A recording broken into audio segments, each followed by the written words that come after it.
Hi friends, welcome to my YouTube channel Mayu cooking village. ಹೇಗಿದ್ದೀರಾ?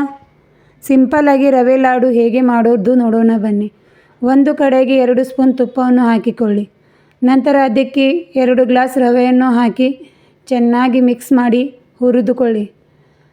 ರವೆದ ಹಸಿ ವಾಸನೆ ಹೋಗಿ ಗೋಲ್ಡನ್ ಬ್ರೌನ್ ಕಲರ್ ಬರುವವರೆಗೂ ಚೆನ್ನಾಗಿ ಹುರಿದುಕೊಳ್ಳಬೇಕು. ಹುರಿದ ನಂತರ ಒಂದು ತಟ್ಟೆಗೆ ಹಾಕಿಕೊಳ್ಳಿ. ಅದೇ ಕಡೆಗೆ 1.5 ಗ್ಲಾಸ್ ಸಕ್ಕರೆಯನ್ನು ಹಾಕಿಕೊಳ್ಳಿ. 2 ಗ್ಲಾಸ್ ರವೆಗೆ 1.5 ಗ್ಲಾಸ್ ಸಕ್ಕರೆ ಪ್ರಮಾಣ ಕರೆಕ್ಟಾಗಿರುತ್ತದೆ. ನಂತರ ಸ್ವಲ್ಪ ನೀರನ್ನು ಹಾಕಿ ಒಂದೆಳೆ ಪಾಕ ಬರುವವರೆಗೂ ಚೆನ್ನಾಗಿ ಕುದಿಸಿಕೊಳ್ಳಿ. ನೋಡಿ, ಒಂದೆಳೆ ಪಾಕ ಬರುವವರೆಗೆ ಕುದಿಸಿಕೊಂಡು ಅದಕ್ಕೆ ಇಲೈಚಿ ಪುಡಿ ಹಾಕಿಕೊಳ್ಳಿ. ನಂತರ ಹುರಿದಿರುವ ರವೆಯನ್ನು ಹಾಕಿ ಕಟ್ ಮಾಡಿರುವ ದ್ರಾಕ್ಷಿ, ಬಾದಾಮಿ, ಒಣ ಕೊಬ್ಬರಿ ತುರಿ ಎಲ್ಲವನ್ನು ಮಿಕ್ಸ್ ಮಾಡಿ. ನಂತರ 1 ಚಿಟಿಕೆ ಉಪ್ಪನ್ನು ಸೇರಿಸಿ ರವೆ ಹಾಗೂ ಎಲ್ಲ ಮಿಶ್ರಣವನ್ನು ಚೆನ್ನಾಗಿ ಮಿಕ್ಸ್ ಮಾಡಿಕೊಳ್ಳಿ. ಚೆನ್ನಾಗಿ ಮಿಕ್ಸ್ ಮಾಡಿ ಸುಮಾರು 5 ನಿಮಿಷದ ತನಕ ಬಿಡಿ. ಗರಂ ಇರುವಾಗ ಉಂಡೆ ಕಟ್ಟಲು ಬರುವುದಿಲ್ಲ, ಅದಕ್ಕೋಸ್ಕರ 5 ನಿಮಿಷ ತಣ್ಣಗಾಗಲು ಬಿಡಿ.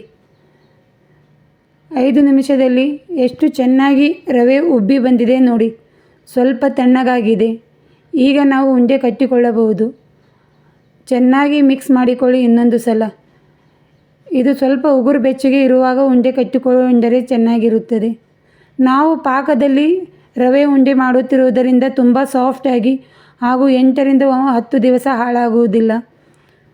ನಾನು ಯಾವ ರೀತಿಯಲ್ಲಿ ಉಂಡೆ ಕಟ್ಟುತ್ತಿದ್ದೇನೆ ಅದೇ ರೀತಿಯಲ್ಲಿ ನೀವು ಕಟ್ಟಿಕೊಳ್ಳಿ. ತುಂಬ ಚೆನ್ನಾಗಿ ಉಂಡೆ ಬರುತ್ತದೆ. ನಾ ಹೇಳಿರುವ ಅಳತೆಯಲ್ಲಿ ಉಂಡೆ ಮಾಡಿಕೊಂಡರೆ 20 ರಿಂದ 25 ಉಂಡೆಗಳು ಆಗುತ್ತವೆ. ತುಂಬ ಸಾಫ್ಟಾಗಿ ರುಚಿಯಾಗಿ ಬರುತ್ತದೆ.